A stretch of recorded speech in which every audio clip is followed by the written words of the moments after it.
રામ કબીર ભજનની શરૂઆત કરી નૂતનબેન. રામ કબીર. ઓમ કબીરાય નમઃ. नींद से अब जाग बंदे, राम में अब मन रमा। नींद से अब जाग बंदे, राम में अब मन रमा।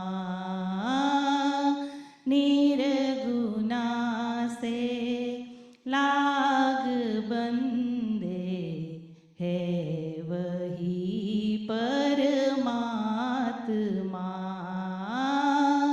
नींद से अब जाग बंदे, राम में अब मन रमा।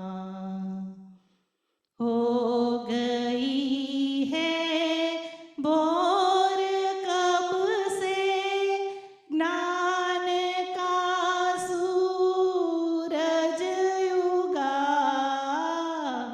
हो गई है भोर कब से, ज्ञान का सूरज उगा।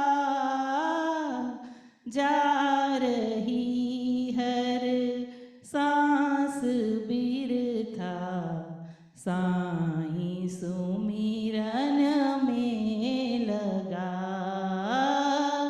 नींद से अब जाग बंदे, राम में अब मन रमा।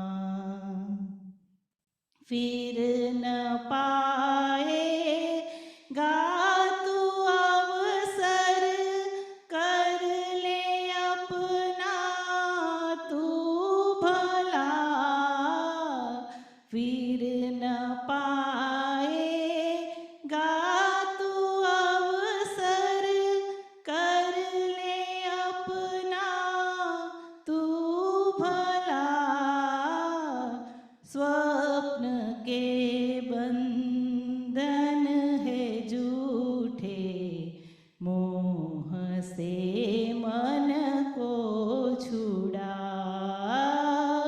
नींद से अब जाग बंदे, राम में अब मन रमा।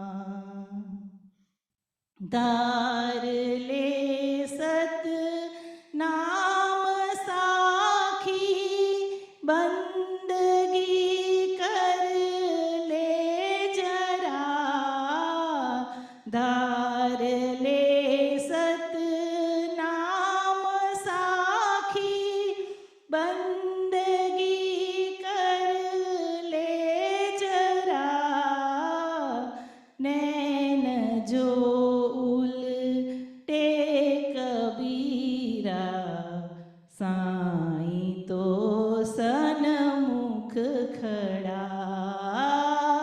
नींद से अब जाग बंदे, राम में अब मन रमा। राम कबीर. સૌને રામ કબીર. ઓમ શ્રી સદગુરુ કબીરાય નમઃ. આપ સૌ ભક્તજનોમાં વસેલ કબીરના રામ, આત્મા રામને સપ્રેમે વંદન. શ્રી રામ કબીર ભક્ત સમાજ ઓફ યુએસએ તથા સર્વે ચેપ્ટરો અને સર્વે ભક્ત સંસ્થાઓના સેવાભાવી સેવકો તરફથી આજના કબીર વિઝડમ કાર્યક્રમમાં ભાગ લેનાર, ફેસબુક લાઈવ અને સમય મળે યુટ્યુબ પર જોનાર સર્વે કબીર પ્રેમી ભક્તજનોનું હાર્દિક સ્વાગત કરતા આનંદ અનુભવું છું. नींद से अब जाग बंदे, રામ મેં અબ મન રમા. કાર્યક્રમની શરૂઆતનું આ સદગુરુનું સુંદર નિર્ગુણ ભજન કેન્સાસથી શ્રીમતી નૂતનબેને આપણને સંભળાવ્યું, સૌને કબીરમય અને ભાવવિભોર બનાવ્યા. તે બદલ થેન્ક યુ. અને રામ કબીર, નૂતનબેન અને ભક્ત સમાજ આપનો આભારી છે. આધુનિક રોગોના કુદરતી ઉપચારો પરનું શ્રીમતી નીલમજી નેગાનો આજનો પ્રોગ્રામ તેમની પ્રતિકૂળતા હોવાથી શક્ય બન્યું નથી. તે માટે કબીર વિઝડમ ટીમ આપની ક્ષમા યાચે છે. આજે કબીર વિઝડમ ટીમ પાસે કેટલાક પ્રી રેકોર્ડેડ સત્સંગ ઉપલબ્ધ છે. તેમાંનો એક પૂજ્ય સ્વામી રણજીતદાસજી સાહેબનો લર્ન ટુ બી હ્યુમન પરનો સત્સંગ સૌ આજે સાથે મળીને નિહાળીશું અને કાર્યક્રમને સમયસર વિરામ આપીશું. વિશ્વવ્યાપી ભક્ત સમાજમાં સદગત પામેલ સર્વે સ્વજનોના આત્માની શાંતિ માટે પ્રાર્થના કરીએ. જીવન મૃત્યુના આ ઘટનાક્રમમાં આપણા સ્વજનોના મૃત્યુનો ખાલીપો દૂર કરવા તેમના પરિવારજનોને શાંતિ મળે, સદગતની આગળની યાત્રા સરળ અને સુખદ રહે તેવી સદગુરુને પ્રાર્થના. દર રવિવારની સવારે ભક્ત સમાજના પરિવારો આ વર્ચ્યુઅલ કાર્યક્રમ કબીર વિઝડમ પર નિયમિત જોડાય છે.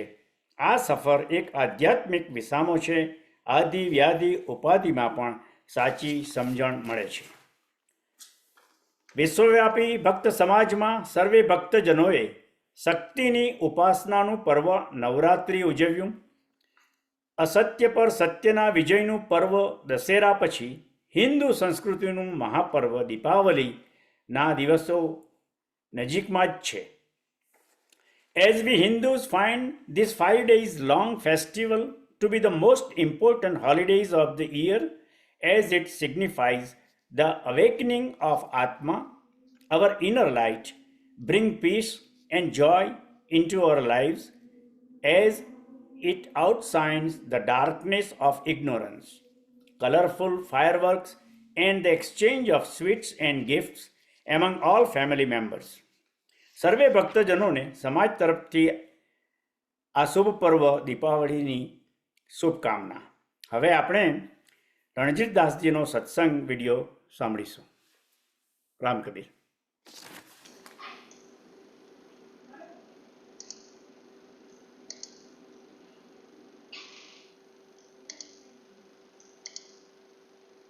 बनकर जीने का अवसर सबको नहीं मिलता, क्योंकि अवसर निकालना पड़ता है, लेना पड़ता है.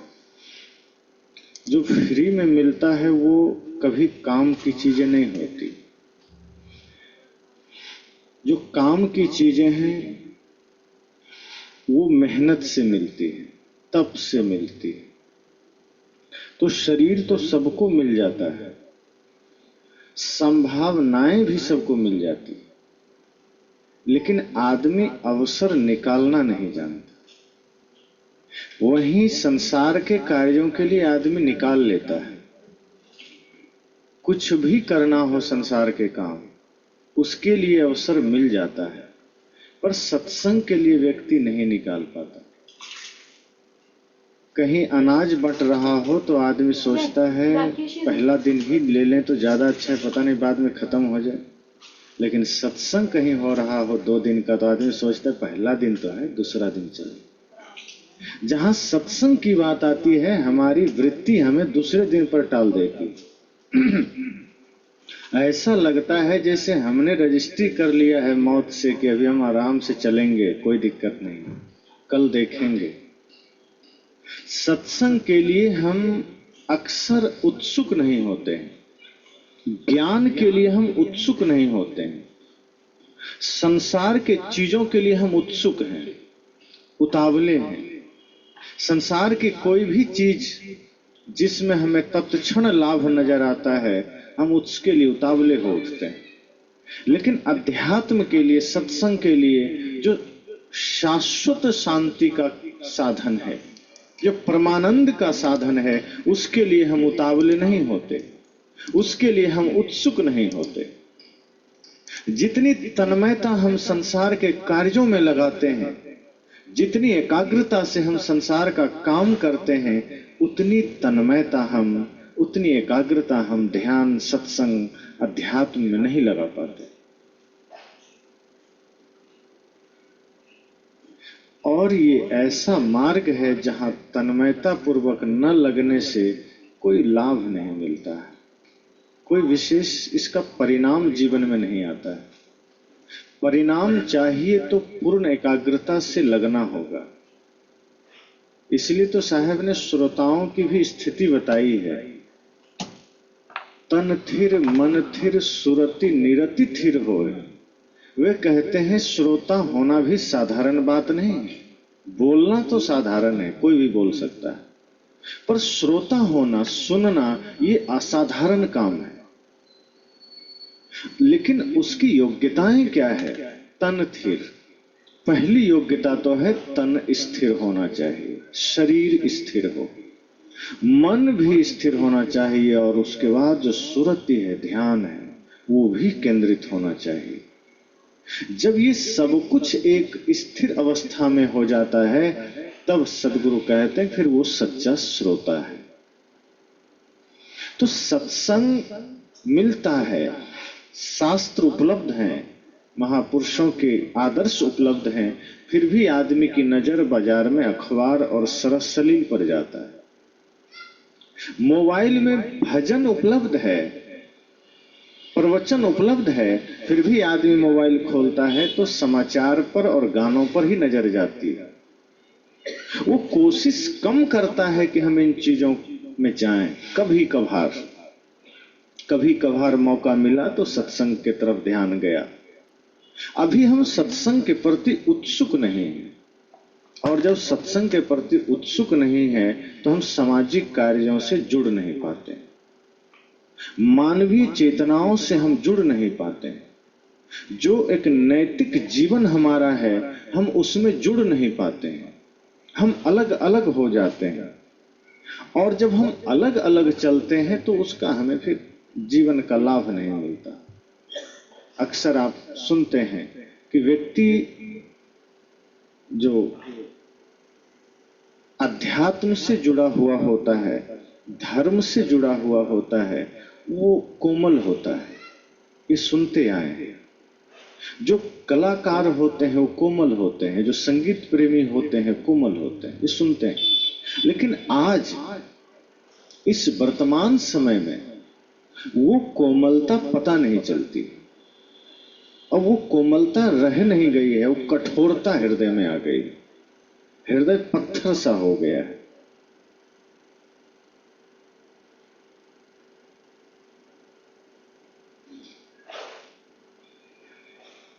हृदय की कोमलता चली गई।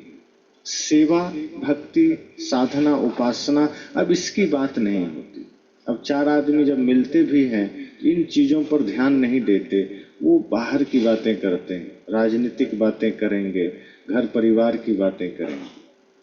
पहले लोग मिलते थे, बैठते थे, ज्ञान चर्चा करते थे, आपस में मिल करके सत्संग की बात करते थे, इस प्रकृति के साथ जुड़ करके जीने की बात करते थे।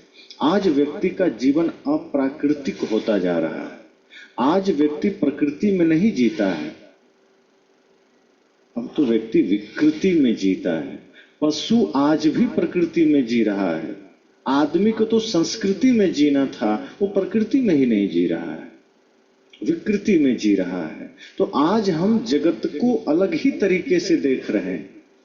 आज हर चीज में लाभ के सिवा हमें कुछ नजर नहीं आता।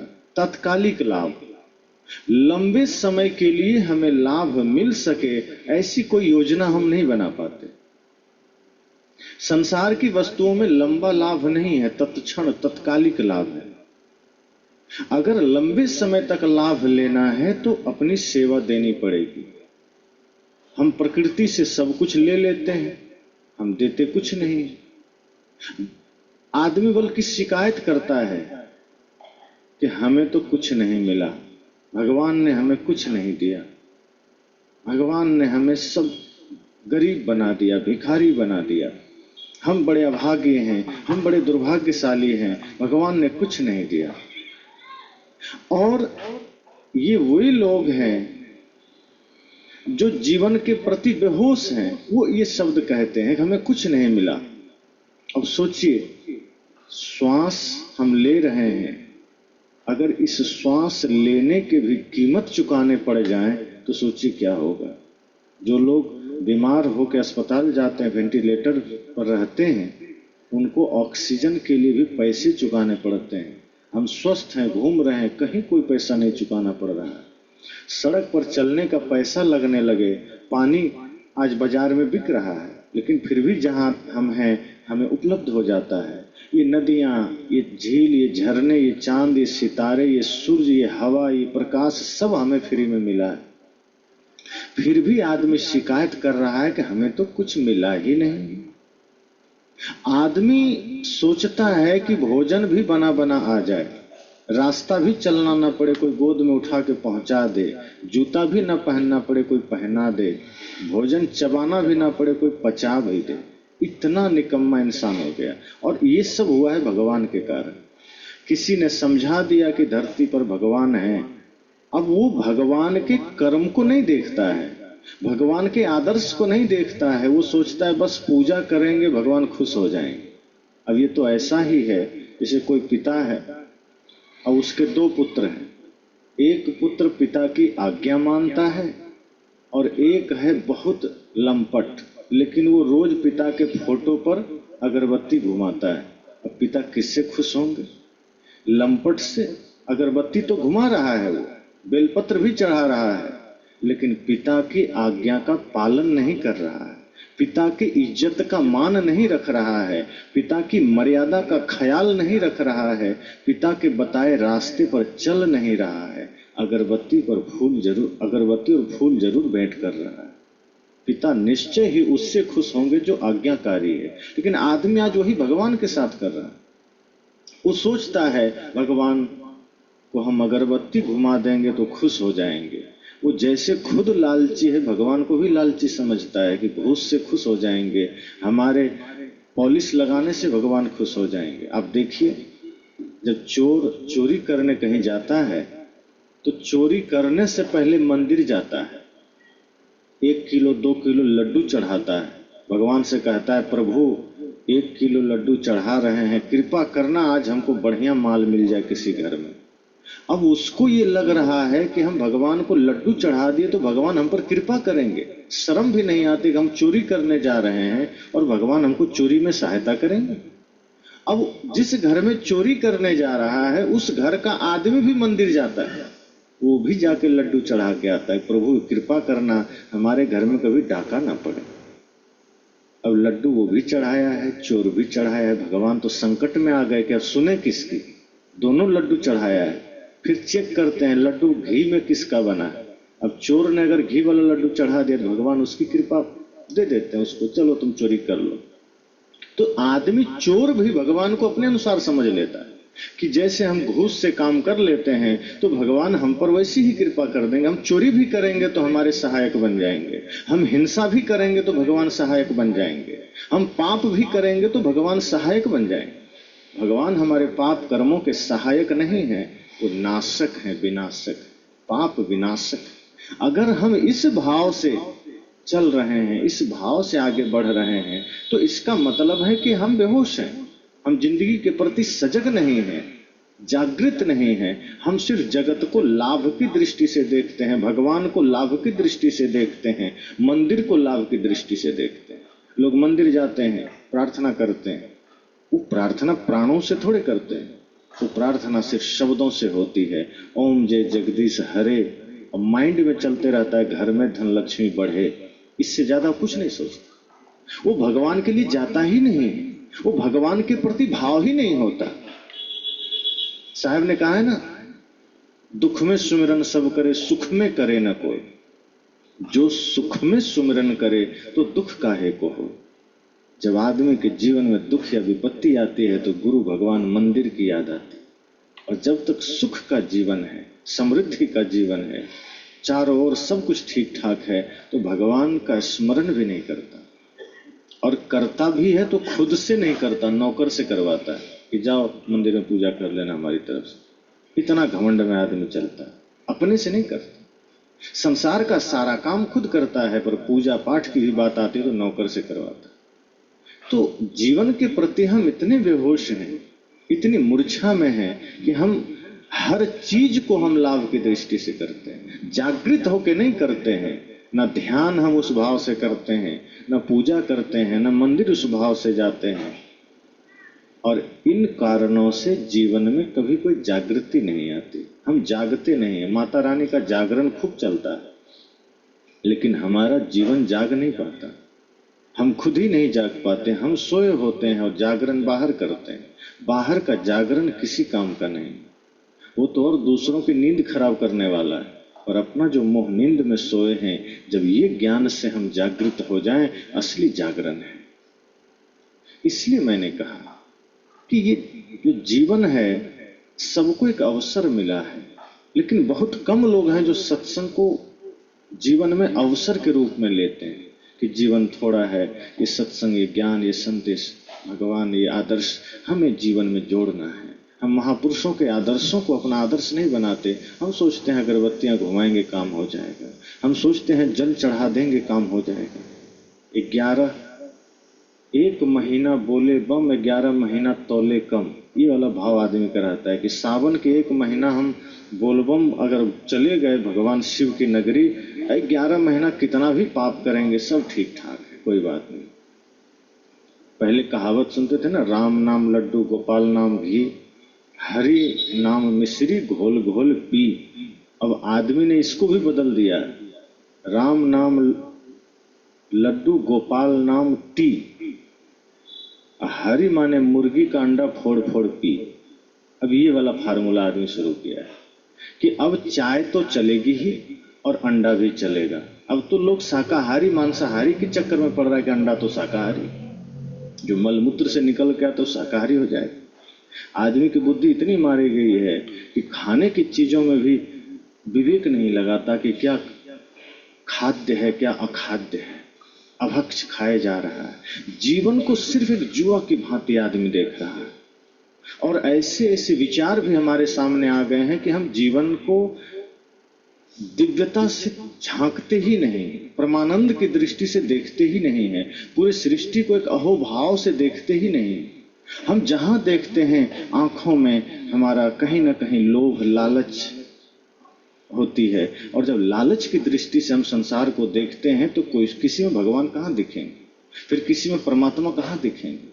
फिर सदगुरु कबीर चाहे जितना कहें कि सब घट में रोसाइयां सुनी सेज न कोई, बलिहारी हुआ घट की जागट प्रगट हो। साहब तो कहते हैं सब घट में परमात्मा बैठा है, और आदमी तो अपने भीतर भी झांकने को राजी नहीं। दूसरे को तो वो कुदृष्टि से देखेगा, दूसरे को तो वो लालच की दृष्टि से देखेगा कि सामने वाले ने घर हमसे बढ़िया कैसे बना ली, हमारा घर बढ़िया होना चाहिए, उसकी गाड़ी हमसे बेहतर कैसे हो गई, उसका बेटा पहले नौकरी में कैसे चला गया। हमारे मन में ये कपट जाल चलता। और अगर हम मंदिर चले भी जाते हैं तो भगवान से प्रार्थना करते हैं, प्रभु कृपा करना हमारे बच्चे तो अच्छे पोस्ट पर चले जाएं, लेकिन थोड़ा कृपा करना पड़ोसी का बच्चा थोड़ा नीचे रहे। अब ऐसा लगता है जैसे भगवान सुन भी लेंगे उसकी बात, अब वो खुशी खुशी लौटता है। अब मंदिर में जाके पाप की बातें कर रहा है, मंदिर में जाके स्वार्थ की बातें कर रहा है। साहब कहते हैं जीवन हमें मिला है और संभावनाएं सबको मिली है, हम यहाँ इस भाव से जिए कि जैसे सब सुखी रहें, सबके प्रति सुख की कामना हो, सबके प्रति प्रेम का भाव हो, स्वार्थ ना हो। स्वार्थ हमारे लिए ही जहर है। हम सोचते हैं तत्क्षण हमें कुछ लाभ मिल जाता है, पर स्वार्थ हमारे लिए ही जहर है। और जहां हम निस्वार्थ भाव में होते हैं, पूरा संसार परिवार बन जाता है। तो प्रकृति तो हमें शिक्षा दे रही है कि जियो ऐसे जैसे सब दे के जियो, बिना दिए जीना ठीक नहीं। पेड़, नदियां, तालाब, सूरज, चांद, तारे, सब कुछ निस्वार्थ भाव से सब अपना प्रकाश, अपना शीतलता, अपना जल, अपना सब कुछ हमें दे रहे हैं, बदले में हमसे कुछ नहीं लेते। आपने गीत सुना होगा, मधुवन खुशबू देता है, सागर सावन देता है, जीना उसका जीना है, जो औरों को जीवन देता है। हम जीवन तो उसका असल मायने में है जो दूसरों को जीवन देता है, जो दूसरों को सुख देता है। जो दूसरों का सुख छीनता है वो जीवन नहीं है। जो दूसरों को शांति प्रदान करता है, जो दूसरों का सहायक बनता है, जो देना जानता है, असली जीवन वही है। और देना सिर्फ धन का ही नहीं होता। हमें ये लगता है धन नहीं है तो हम क्या दे सकते हैं। देना सिर्फ धन का नहीं होता। एक बार एक आदमी सदगुरु कबीर के पास गया। उसने सदगुरु कबीर से कहा कि गुरुदेव, आपकी नजर में धनी कौन है, आपके नजर में सम्राट कौन है। वो आदमी सोचा किसी सेठ साहूकार राजा का नाम लेंगे साहब। साहब ने कहा तुम किसको धनी मानते हो। उल्टा सवाल साहब ने किया। तो वर्तमान के कुछ राजाओं का नाम उसने गिना दिया। कहा ये धनी है। साहब ने कहा ये सब तो एक नंबर के भिखारी हैं। वो आदमी हैरान हुआ। कहा कैसे, आप तो उल्टी बात कर रहे हैं। हमारे नजर क्या, संसार की नजर में ये सबसे धनी आदमी है। और देखिए मैं जिस आदमी को लेके आया हूं बगल में, ये बहुत बड़े आदमी है। साहब ने कहा किस दृष्टि से, दिख तो तुम्हारे बराबर कर रहा है, बड़ा कैसे। कहा वैसे नहीं, धन में बहुत बड़े हैं। कहा और क्या खासियत है। कहा इसके एक काम करने के लिए 10-10 नौकर है, अपना काम खुद नहीं करते। 10-10, 15-15 नौकर लगे हैं इनके पीछे। साहब ने कहा फिर तो ये धरती का सबसे निकम्मा आदमी है। बड़ा तो वो है जो 10-10 आदमी का काम अकेला करे, तो अकेला का काम 10 से करा रहा है, फिर ये बड़ा कैसे हुआ। और तुम जिसे सेठ कहते हो, साहूकार कहते हो, तुम जिसे सम्राट कहते हो, मेरे नजर में वो भिखारी से ज्यादा कुछ नहीं। सबके होश उड़ गए। कहा साहब आप कैसी बात कर रहे हैं। साहब ने कहा ये बताओ, तुम जिन्हें सम्राट कह रहे हो, तुम जिन्हें सेठ कह रहे हो, क्या उसकी मांग बंद हो गई, क्या उसने कुछ मांगना छोड़ दिया। कहा नहीं, मांगता है। कहा देखा है उसे कभी मंदिर जाते।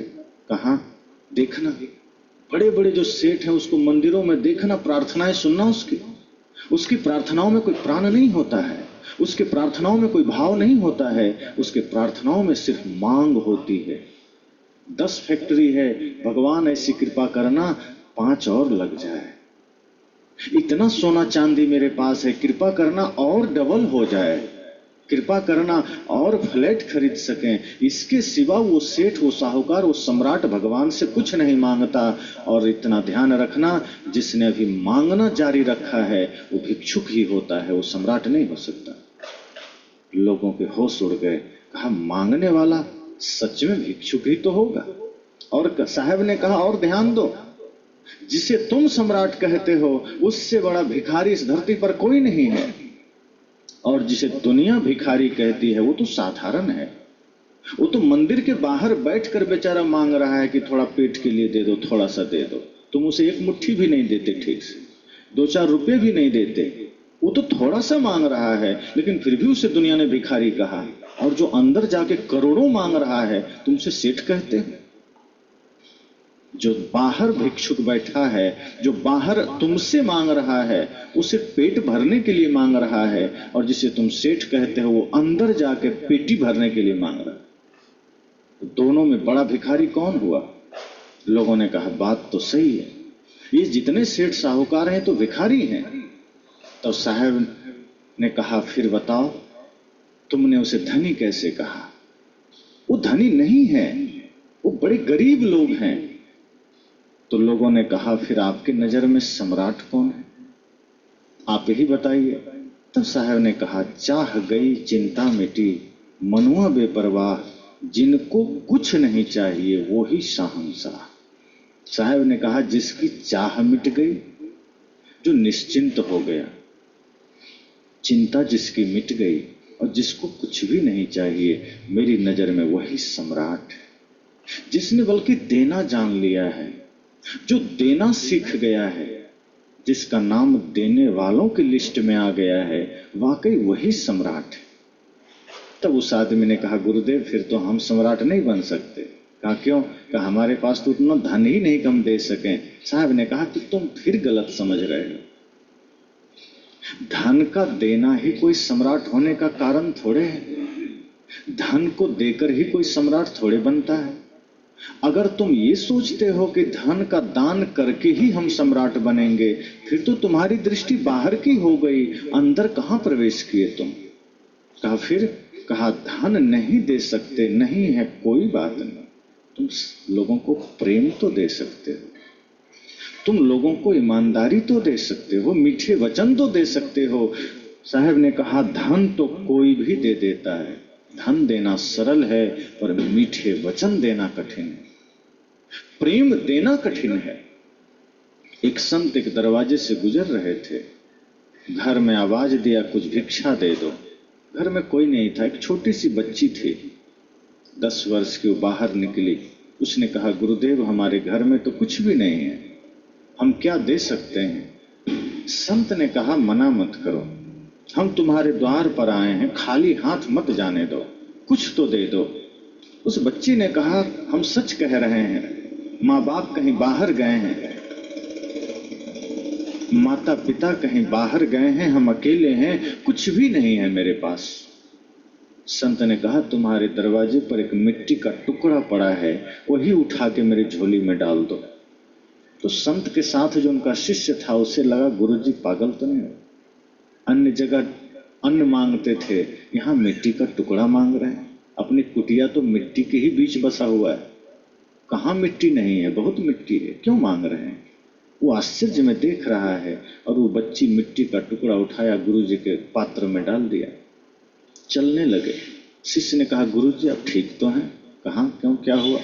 कहा नहीं मतलब स्वास्थ्य आपका कोई दिक्कत तो नहीं, सिर में दर्द तो नहीं, कहीं चोट उठ तो नहीं लगी? कहा नहीं सब ठीक है। कहा फिर आप ये पागलपन क्यों कर रहे थे, मिट्टी क्यों मांग ली?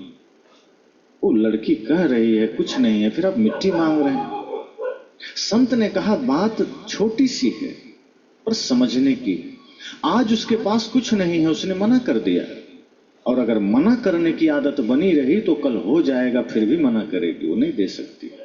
इसलिए मैंने सिर्फ देने का आदत डाला है कि खाली मत लौटाओ, कुछ दे दो, ताकि उसके संस्कार में देना बना रहे, ताकि कल हो भी जाए तो वो मना ना करे। इसलिए साहब ने कहा सिर्फ धन का ही देना नहीं होता, प्रेम भी तो दे सकते हैं, किसी की हाथों से सेवा भी तो कर सकते हैं, शरीर से समाज की सेवा भी तो कर सकते हैं। साहब ने कहा जिसने देना जान लिया है वही सम्राट है। जो देने वालों में है, चाहे वो प्रेम का ही दान क्यों नहीं करता। और सच तो यह है कि जिसके पास बाहरी संपत्ति है वो एक दिन गरीब हो जाएगा। जिस दिन शरीर से प्राण निकलेगा वो धन यही छूट जाएगा, वो तो गरीब ही हो जाएगा। लेकिन जिसने भक्ति प्रेम सत्य अहिंसा की दौलत कमाई है वो कभी गरीब नहीं होगा, वो तो सदा अमीर रहेगा। बाहर की दौलत तो कभी भी साथ छोड़ सकती है, क्योंकि उसका संबंध शरीर से है और शरीर ही अस्थाई है। बाहर की सारी दौलत हमारे शरीर से संबंधित है और शरीर ही नश्वर है, तो वो दौलत हमारे साथ कब तक दे सकती है। लेकिन जिसने जीवन में प्रेम का धन कमाया है, सत्य का धन कमाया है, भक्ति का धन कमाया है, वो कभी गरीब नहीं हो सकता। एक आदमी रुपए का बंडल लेके गुरुजी के पास गया, कहा गुरुजी ये रख लीजिए, मैं बड़ा गरीब आदमी हूं, ये रख लीजिए। गुरुजी ने कहा ले जाओ, इसकी जरूरत नहीं। उसने कहा नहीं नहीं मेरे पास कुछ नहीं इसके सिवा, मैं बहुत गरीब आदमी हूं, आप रख लीजिए। उनके शिष्य ने सोचा ये आदमी रुपये का बंडल दे रहा है, करोड़ों रुपया होगा, कहता मैं बड़ा गरीब आदमी, ये कैसी बात है। और गुरुजी भी कह रहे हैं ठीक है ले जाओ, और रख लेना चाहिए। शिष्य तो पूर्ण होते नहीं है, कहीं कहीं लालच तो आ ही जाती। तो वो आदमी वहीं रुपया छोड़ के चला गया।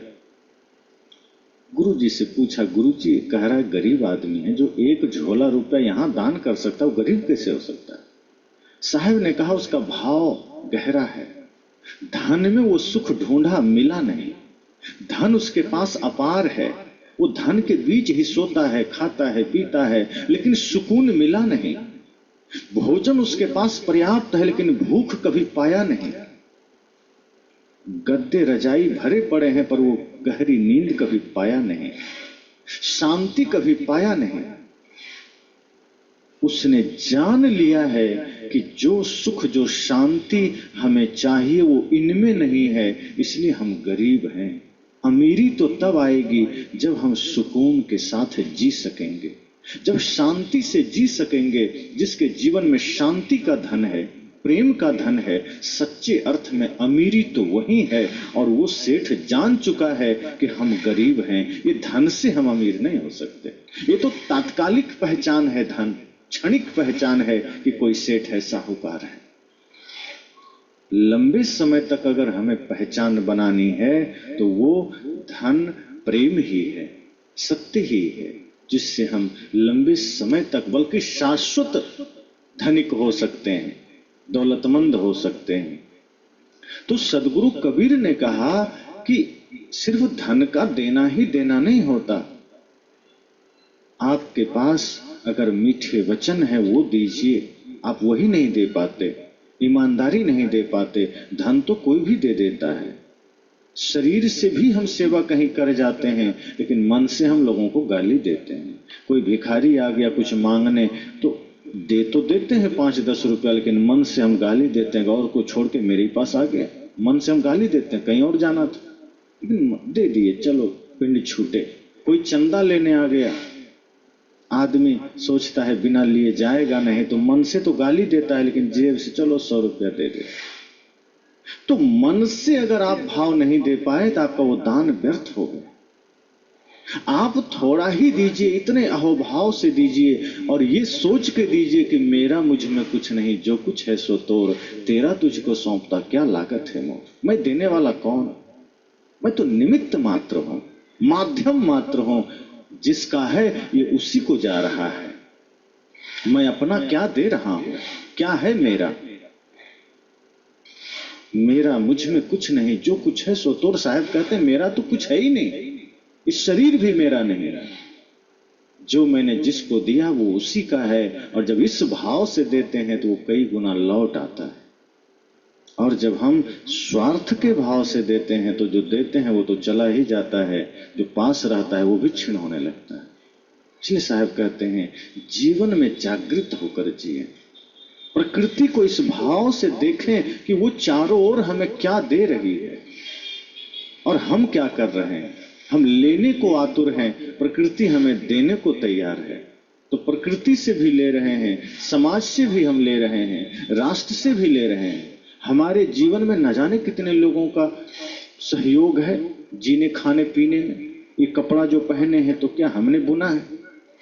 जहां ये बना होगा कितने मजदूर काम किए होंगे, कितने मशीनें बनी होंगी, वो मशीन कहां बना होगा, फिर वो कहां से ट्रांसपोर्ट होके आया होगा। एक एक चीज को आप सोचिए तो पूरे राष्ट्र नहीं पूरे विश्व का सहयोग हमारे जीवन में है, खाने पीने जीने में। और हम स्वार्थी बन के जिए चले जा रहे हैं।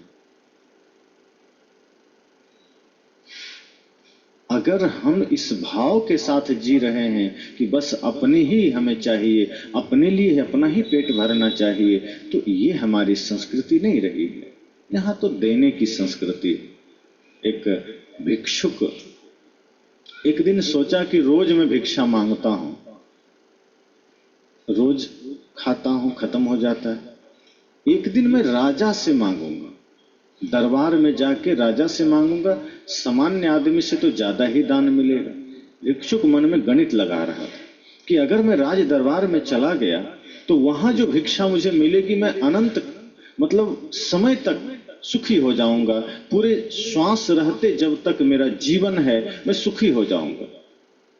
वही भाव लेकर वो निकला। फिर सोचा अगर मैं ऐसे ही चला गया खाली तो कोई नहीं देगा। अब देखते होंगे भिक्षुक लोग जब घर से निकलते हैं तो अपने पात्र में पहले ही कुछ डाल लेता है ताकि देख के लोग देता है। जब पात्र खाली हो तो कोई नहीं देता। जहां कुछ है तो आदमी को लगता है यहीं देना चाहिए, तो वो भी पहले से एक मुट्ठी चावल डाल लिया अपने पोटली में, ताकि कहीं मैं जा रहा हूं मांगने तो उसको ये न लगे कि अभी तक इसको किसी ने नहीं दिया, उसको लगे नहीं इसको लोग देता है, दिया है, चलो हम भी दे देते हैं। इसी भाव से वो चला। संजोग की बात थी कि वो जो राजा के दरबार में जा रहा था वो राजा भी उधर से चले आ रहे थे रथ पर सवार। अब राजा से ही दान लेना था और राजा ही चले आ रहे हैं। दूर से देखता है राजा की सवारी चली आ रही है, ये तो सोचता है लगता है मेरे सपने पूरे होने के दिन आ गए, मैं तो दरबार जाना चाहता था, राजा खुद मेरे सामने चला आ। आज तो बड़ा बढ़िया अवसर है, मैं झोली फैला के मांग लूंगा बहुत कुछ, और जब मिल जाएगा तो फिर वो सपने देखने लगा कि अगर राजा ने मुझे बहुत ज्यादा धन दे दिया तो क्या करूंगा, तो सबसे पहले घर बनाऊंगा, वो सपने देख रहा है। उसके बाद गाड़ी रथ खरीदूंगा, उसके बाद बढ़िया सोने चांदी इकट्ठा करूंगा, बढ़िया रेशमी वस्त्र खरीदूंगा। तब तक देखता है राजा की सवारी और निकट आ गई। अब सोचता है अब सपने देखना छोड़ना पड़ेगा, अब जल्दी जाना पड़ेगा, नहीं तो पता चला राजा की सवारी निकल जाएगी। वो पोटली लिए आगे बढ़ा और रुका। राजा की सवारी भी, रथ भी आके रुक गया।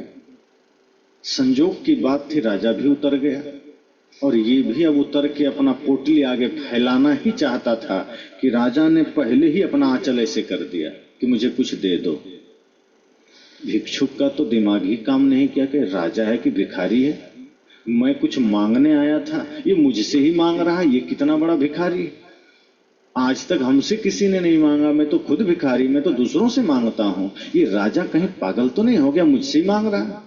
अब वो बार बार देख रहा है राजा है कोई दूसरा तो नहीं, देखता है मुकुट वही है, रथ है, सैनिक है, हाँ राजा तो है, तो क्या ये दरिद्र हो गया, क्या इसका राज्य बर्बाद हो गया? और राजा कह रहा है कुछ दे दो। अब ये आदमी सोचा बड़ा संकट हो गया, मैं तो राजा से मांगने आया था, मैं तो सोचा था मैं आज तृप्त हो जाऊंगा, मैं आज कृतार्थ हो जाऊंगा, और राजा मुझसे मांग रहा है और राजा कह रहा है कुछ तो दे दो। अब ये सोचा लगता है मुझसे बड़ा भिखारी खुद यही है, चलो दे देते हैं। लेकिन आज तक उसने कभी दिया नहीं था, पहली दफा उसे देने की नौबत आई थी। आज तक सिर्फ उसने मांगा ही मांगा था, दिया कभी नहीं था। इसलिए पोटली में हाथ डाला तो हाथ कांप रहे थे, पसीना से भीग गया था, क्योंकि कभी निकाल के दिया नहीं था, लेके डाला बस था। और राजा भी अड़ा हुआ है, वो भी जिद पर है कि दो, बिना दिए मैं हटूंगा, बिना लिए मैं साइड नहीं होऊंगा। भिखारी कहा लगता है इससे बात नहीं बनेगी, मेरे सारे सपने टूट गए, तो मेरा रखा हुआ अनाज भी मांग रहा, अब मुझे दूसरे के घर ही मांगना पड़ेगा, अच्छा हो थोड़ा सा दे के साइड हो जाऊं। लेकिन हाथ डाला, चावल पकड़ा तो मुट्ठी धीरे धीरे ढीली हो रही है। वो सोच रहा है मैं कैसे दे दूं, कभी देना जाना ही नहीं था, कभी दिया ही नहीं था, लिया ही लिया था, मुट्ठी ढीली हो रही है, चावल गिरते चले जा रहे हैं। बाहर आते आते हाथ निकालते निकालते सारे चावल गिर गए, सिर्फ 5 दाना बचा था। बड़े गौर से देखता है, आंखों में आंसू है, चावल से कह रहा है क्षमा करना, अब हम तुम्हें दूसरे को दे रहे हैं, हाँ, आज तक तो हमारे साथ थे, क्षमा करना। और आंख बंद करके राजा के पोटली में दिया और घूम गया और चिंतित है कि मेरा 5 दाना चावल चला गया। बड़ा दुख, दिया ही नहीं था कभी, लिया ही लिया था, इसलिए 5 दाने चावल में भी उसको पीड़ा हो रही है। अब वो बड़ी चिंता में व्यग्र होकर के बाहर भीतर बाईं ओर मुड़ा और अपने घर की ओर चला। दौड़ते हुए घर गया, पोटली बाहर रखा, खाट पर लेट गया जैसे कोई बुखार आ गया हो। पत्नी ने कहा राजा से मांगा है, क्या दिया राजा ने? कहा पूछो मत, सब बर्बाद हो गए, हम तो लुट गए, मिला कुछ नहीं, जो था उसमें से भी राजा को देना पड़ गया। कि राजा है कि भिखारी? पत्नी ने कहा तब पोटली कहां दिया, तुम जो घर से अनाज लेके गया था वो कह उसमें से भी 5 दाना चला गया, बड़ा दुख हो रहा है, बड़ी मुश्किल से मांगे थे। पत्नी ने कहा चलो ठीक है, तुम जो पोटली वापस लाए हो इसको हम वापस चावल रख लेते हैं, अब तैयारी करो कहीं और मांगने की। और संजोग है पोटली खोला तो उसमें चावल के दाने, 5 बड़े बड़े दाने सोने के उसमें पड़े थे, 5 बड़े बड़े सोने के दाने। पत्नी कहती झूठ बोलते हो, राजा से तुम सोना मांग के लाए हो, हम गहना न बनवा ले, तुम झूठ बोलते हो। भिखारी ने कहा क्यों दिमाग खराब करते हो, 5 दाना चला गया है, मैं ऐसे ही टेंशन में हूं, तुम मुझे सोने की बात करते हो, अरे चावल चला गया तुम सोने। कहा देखो तो इस तुम्हारे पोटली में 5 चावल जैसा ही दाना है लेकिन सोने का है और बड़ा बड़ा है। भिखारी देखता है, उसकी आंखें फटी की फटी रह गई। कहा ये हुआ कैसे? तब उसे ध्यान आया हमने जो 5 दाना उसको दिया था वही। उसको ध्यान आया किसी संत ने कहा था जब हम दान करते हैं तो लौट के आता है। अब उसको ध्यान आया कि हमने 5 दाना दिया है, कहीं वही तो लौट के नहीं मुझे सोने के रूप में मिला है। अब वो रोने लगा, अब सिर पटक पटक के रोने लगा। पत्नी ने कहा अब क्या, अब तो खुश हो जाओ। कहा दुर्भाग्य है मेरा, मैंने पूरा पोटली क्यों नहीं दे दिया राजा, मुझे तो पूरा चावल ही दे देना था। कहा जब तुम्हें ध्यान नहीं था तो 5 दाना भी देने में बुखार आ रहा था, और जब अब तुम्हें सोना दिख गया तो पूरी पोटली की बात करते। तुम तो दान में भी स्वार्थ देखते हो, तुम तो किसी को कुछ देते हो तो भी स्वार्थ देखते हो। और स्वार्थ हो सकता है ये कहानी में उसका दान से सोना मिल गया हो, लेकिन स्वार्थ से दिया गया अपने बेटे को भी जो सेवा हम देते हैं उसका बदले में कुछ नहीं मिलता। मंदिर में पूजा भी अगर हम स्वार्थ से करते हैं उसका कोई परिणाम नहीं मिलता। संत गुरु की सेवा करें, सत्संग करें, अगर लक्ष्य स्वार्थ है, भीतर स्वार्थ है, उसका कभी सार्थक परिणाम नहीं आता। इस धरती पर परिणाम अच्छे तभी आते हैं जब हम निस्वार्थ भाव से कदम बढ़ाते हैं, जब हम इस प्रकृति को परिवार समझ करके और हम जुड़ते हैं, जब हम प्रकृति के संरक्षण में खड़े होते हैं, जब समाज के परिवर्तन में खड़े होते हैं, जब हमारे द्वारा कुछ शुभ होता है और वो शुभता हमारे प्रेम भाव से होता है, बिना कोई कामना के। कोई भिक्षुक हो, कोई जरूरतमंद हो, कोई लाचार हो, कोई असहाय हो, उसकी सेवा हम जब करें, उसकी सहायता करें, कामना रत्ती भर भी नहीं, इस भाव से करें कि बस मैं एक निमित्त हूं, मुझे एक अवसर मिला है कुछ देने का, कुछ सेवा करने का। सेवा में कोई कामना नहीं हो, किसी की भी सेवा हो, निस्वार्थ सेवा।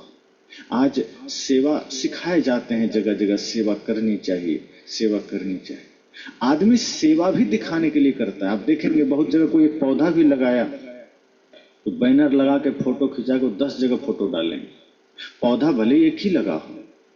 कहीं किसी को दान दिया जा रहा है, किसी को एक केला भी दान दिया तो उसको 4 आदमी मिलकर एक केला को पकड़ता है, लो। अब एक केला देने में 4 आदमी की क्या जरूरत है, चुपचाप दो, निकलो। ऐसा लगता है 10-20 किलो केला दे रहा है। तो आदमी थोड़ा सा करता है, दिखाता ज्यादा है। संत कहते हैं बहुत करो दिखाओ कुछ भी नहीं। जिसको देखना है वो देख रहा है, जिसको जानना है वो जान रहा है, और जिसको दिखाना चाहते हैं उसको कोई फर्क नहीं पड़ेगा। आप जिसको अपना दान दिखाना चाहते हैं उसको कोई फर्क नहीं पड़ेगा, क्षण भर का गुदगुदी होती है बस, अरे वो आदमी इतना किया, बस उससे ज्यादा कुछ है। साहब कहते हैं कभी भी इस भाव से नहीं करिए। सेवा जबरदस्ती थोड़े होती है, सेवा तो भाव से होती है। संसार की ही सेवा हम करें, भाव से करें, भीतर से जागृत हुआ हो, जबरदस्ती सेवा नहीं होती। एक स्कूल में शिक्षक बता रहे थे बच्चों को सेवा करनी चाहिए, कुछ न कुछ सेवा जरूर करनी चाहिए। तो 2-3 बच्चे खड़े हुए, कहा गुरुजी समझे नहीं सेवा कैसी। कहा कभी सड़क में झाड़ू लगा दो, घर में झाड़ू लगा दो, कभी किसी बूढ़े को सड़क पार करा दो, कभी किसी को पानी पिला दो। यही छोटे छोटे बच्चों को सेवा बताया। कहीं स्कूल आते तो यहाँ झाड़ू लगा दो। बच्चों ने कहा ठीक। दूसरे दिन सभी बच्चे आए, मास्टर ने कहा कल हमने कहा था सेवा कुछ करनी चाहिए, तुमने किया? 3 बच्चे खड़े हुए कहा हमने सेवा किया। क्या किया? एक ने कहा मैं आज एक बूढ़ी औरत को रास्ता पार कराया।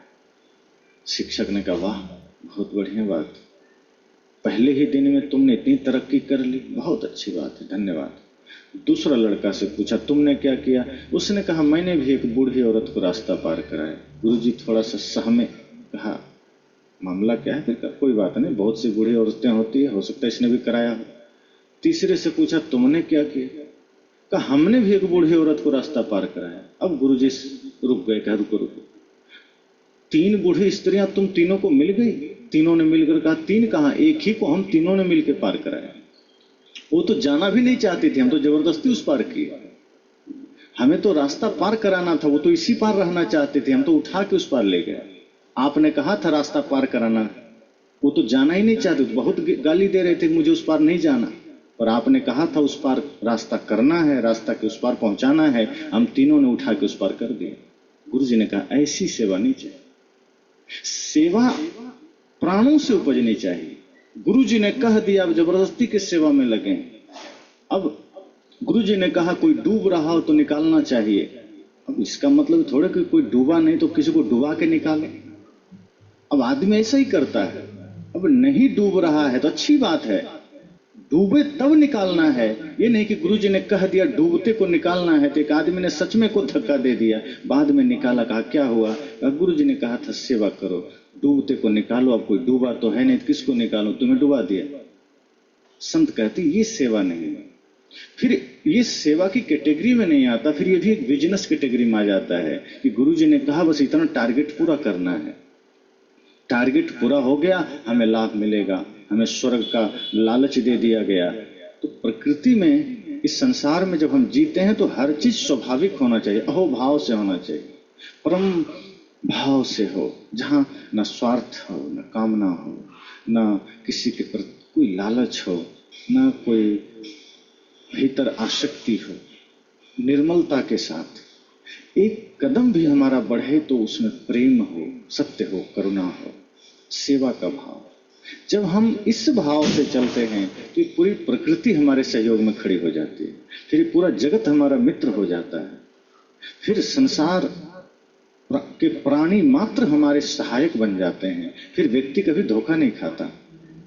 फिर दुनिया धोखा देना भी चाहेगी तो उससे कोई धोखा दे नहीं सकता, प्रकृति सहायक बन जाती है, प्रकृति खुद उसके लिए खड़ी हो जाती है। तो जब हम इस तरह से प्रकृति से जुड़ते हैं तो ये जीवन हमारे लिए अवसर बन जाता है, फिर हम इस अवसर का लाभ लेते हैं परमानंद के रूप में।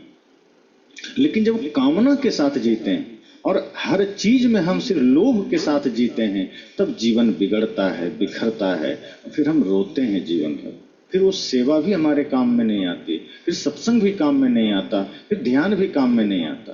तो सेवा, सत्संग, ध्यान अगर काम में हम चाहते हैं कि इसका लाभ मुझे मिले, इसका परिणाम हमें मिले, तो सबसे पहले तो इसके प्रति स्वार्थ छोड़ दें किसी भी दिशा में, और जीवन की महत्ता को समझें कि ये जीवन एक अवसर के रूप में मिला है और इस अवसर को जाने नहीं देना है। जो भी करना है करना है।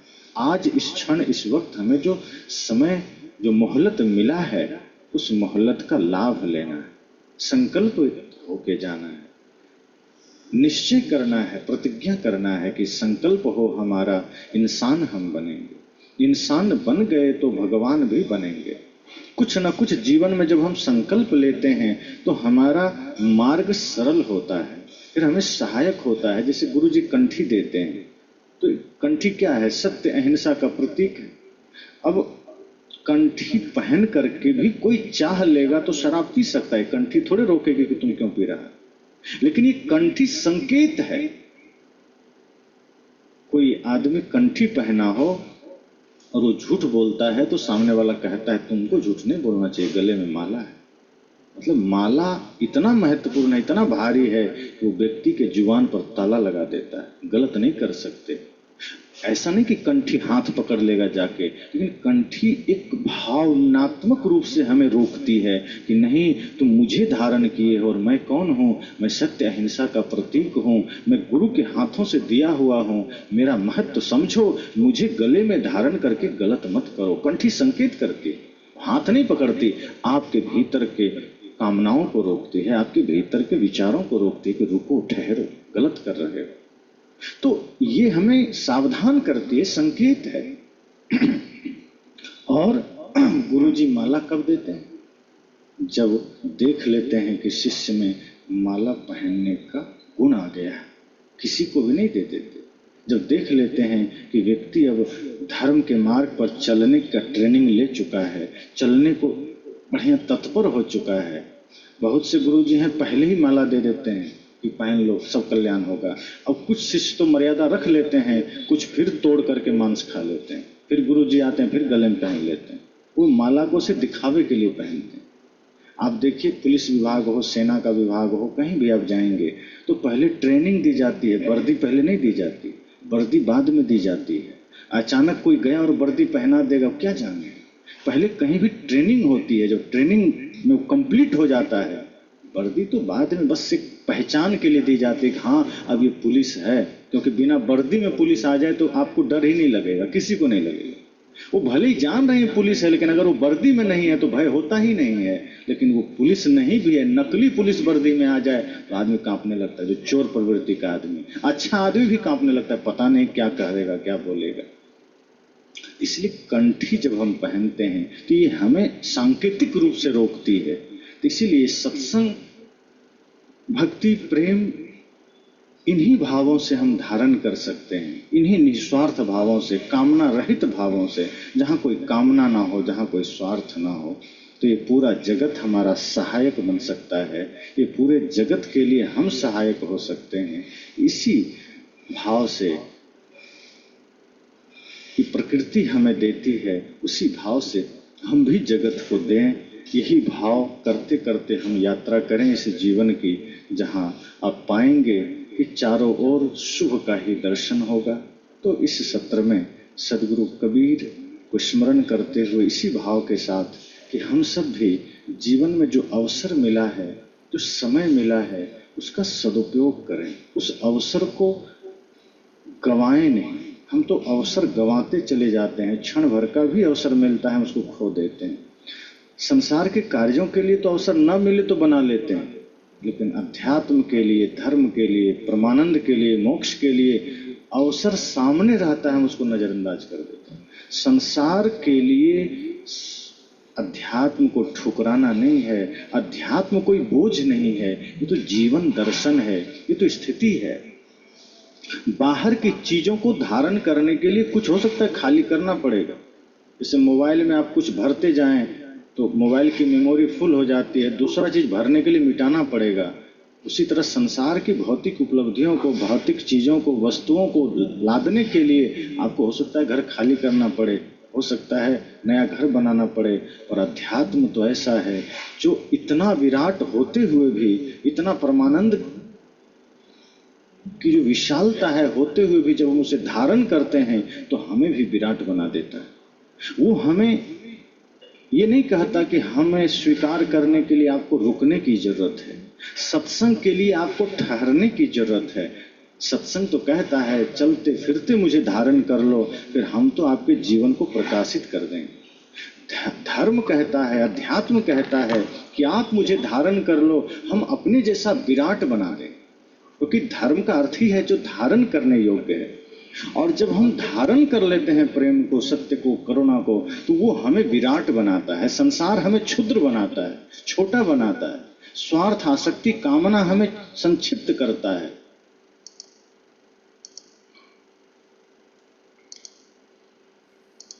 અદ્ભુત સત્સંગ આજનો આરંગ રાયપુર ભારતમાં કરેલો આ સત્સંગ લર્ન ટુ બી હ્યુમન, જાગ્રત માનવ જીવન કેવી રીતના જીવવું તે આપણે બધાએ સાંભળ્યો. અને આવા ઘણા સત્સંગો એમના આદિત્ય સાધના નામે યુટ્યુબ પર ઉપલબ્ધ છે. સમય મળે જાગૃત ભક્તજનો તે જોઈ સમજી પોતે આધ્યાત્મિક ઉન્નત બને તેવી સમાજ તરફથી શુભેચ્છાઓ. હવે ગોવિંદજી આવો, આપની કોમેન્ટ અમે સ્વીકારીએ. Thank you. રામ કબીર સૌને રણજીતજી સાહેબે જે આજે વાત કરી એ બહુ સુંદર, આપણા જીવનને માટે અમૂલ્ય છે. અને ખૂબ સરસ વાત છે કે કબીર સાહેબ જેમ કહે છે તેમ આ જીવન આપણને અમૂલ્ય મળ્યું છે, તો એ નિરર્થક ન જાય એ માટે આપણે હંમેશા જાગૃત રહેવું જોઈએ. અને રણજીતજી સાહેબે એ વાત આજે ઘણી સારી રીતે આપણને કરી. એમાં પહેલી વાત તો એ ખાસ એ છે કે શ્રોતા બનવું એ પણ એક બહુ મહત્વનું છે. શ્રોતા બેસીને સાંભળવાનું પણ આજે કાઢવો ટાઈમ એ મુશ્કેલ છે. તો આપણને જે જીતેન્દ્ર પહેલાં જ વાત કરી કે આપણા ટ્રસ્ટીઓને પણ ઇન્ટરેસ્ટ નથી વગેરે નથી. તો જે આ રણજીત સાહેબે જે વાત કરી તેમાં એ આવી જાય છે કે શ્રોતા બનવું એ પણ એક ભાગ્યની વાત છે.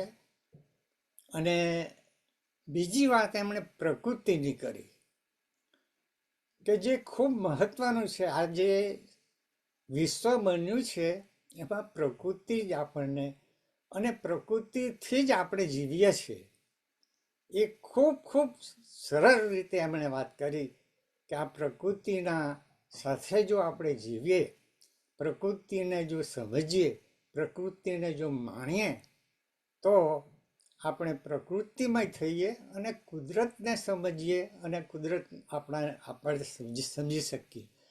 એટલે ઈશ્વરને સમજવાનું આ પ્રકૃતિમાંથી જ મળે.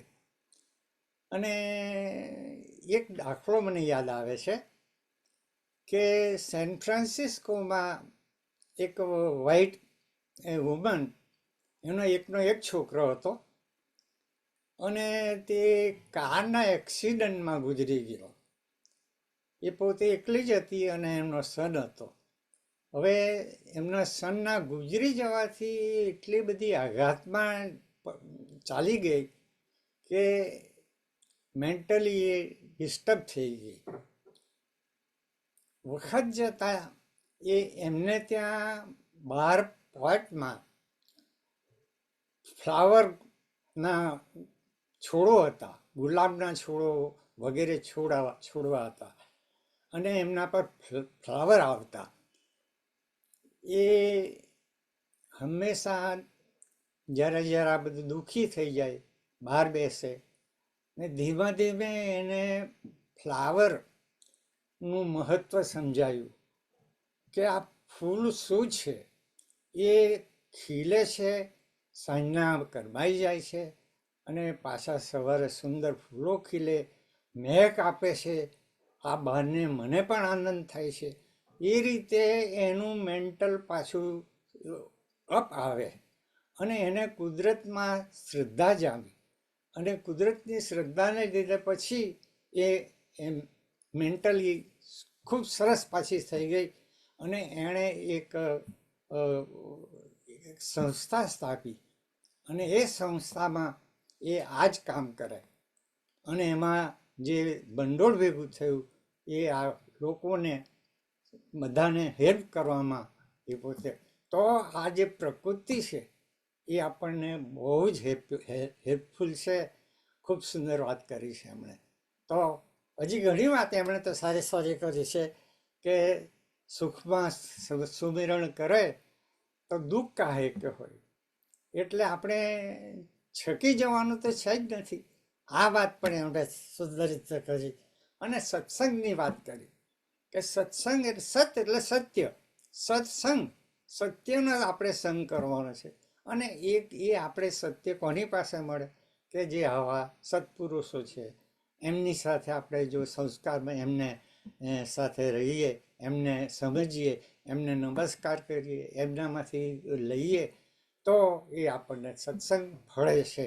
એવા સત્ય પુરુષોના સત્સંગ આપણને ફળે છે. તો આઈ થિંક કે આપણો ટાઈમ કોઈ બીજાએ બી વાત કરવી હોય.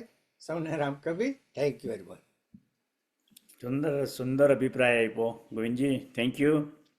અને થેન્ક યુ રણજીત સાહેબ દાસજી, આપણા સદગુરુ કબીર સાહેબનો સંદેશો જાગ્રત જીવન વિશેનો બહુ સુંદર રીતે સમજાવ્યો. તો હવે આપણે સમયના ભાવે અંત તરફ જઈએ અને આવતા વીકે સાન એન્ટોનિયોથી આપણા શ્રીમતી આશાબેન ભક્ત તેઓ સ્પેશિયલ કાર્યક્રમ આપણી દિવાળી ઉપરનો તે અને સદગુરુનો બોધ એની ઉપર ચર્ચા કરશે. તો બધા જોડાજો. હવે આપણે શાંતિ મંત્ર બોલી છૂટા પડીએ. હરિઓમ. પૂર્ણ એ છે, પૂર્ણ આ છે, પૂર્ણથી તો પૂર્ણ ઉગ્યું છે બધું. પૂર્ણમાંથી પૂર્ણ આપી દો ભલે, શેષ પાછળ પૂર્ણ રહેવાનું સદા. ઓમ શાંતિ શાંતિ શાંતિ. રામ કબીર.